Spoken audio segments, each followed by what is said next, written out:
মোহাম্মদ রিমানুল ইসলাম রিমু, মোহাম্মদ রুহুল আমিন শিকদার আকরাম এবং সাইফুল ভাইয়ের বহিষ্কার আদেশ দ্রুত প্রত্যাহারের। বাংলাদেশ জাতীয়তাবাদী যুবদলের ৪৭তম প্রতিষ্ঠাবার্ষিকী উপলক্ষে পটুয়াখালীতে যুবদলের উদ্যোগে অনুষ্ঠিত হয় এক বর্ণাঢ্য র্যালি ও শোভাযাত্রার। সকাল থেকেই শহরের বিভিন্ন এলাকা থেকে দলে দলে নেতাকর্মীরা যোগ দিতে থাকেন র্যালিতে। হাজারো নেতাকর্মীদের অংশগ্রহণে আনন্দমুখর পরিবেশে পুরো শহর মুখরিত হয়ে ওঠে দলীয় স্লোগানে। কারো হাতে দলীয় পতাকা, কারো হাতে ব্যানার ফেস্টুন, তাতে ফুটে উঠছে ঐক্যের বার্তা ও দলীয় চেতনা।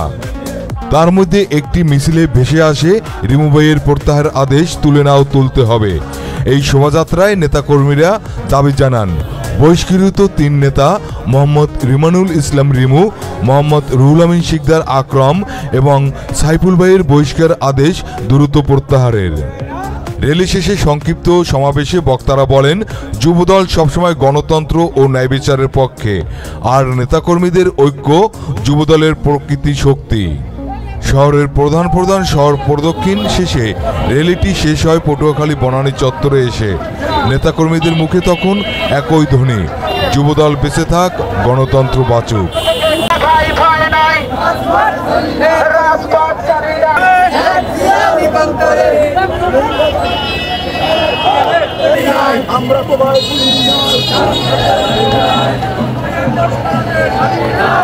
ভাইয়ের বহিষ্কার আদেশ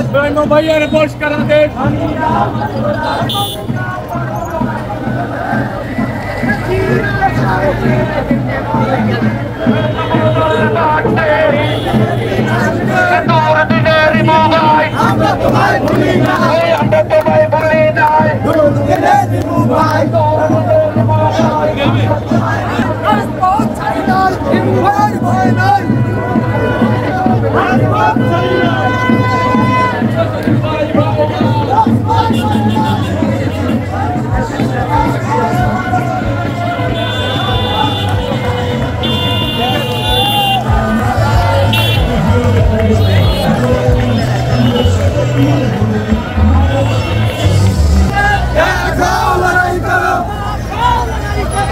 Yeah.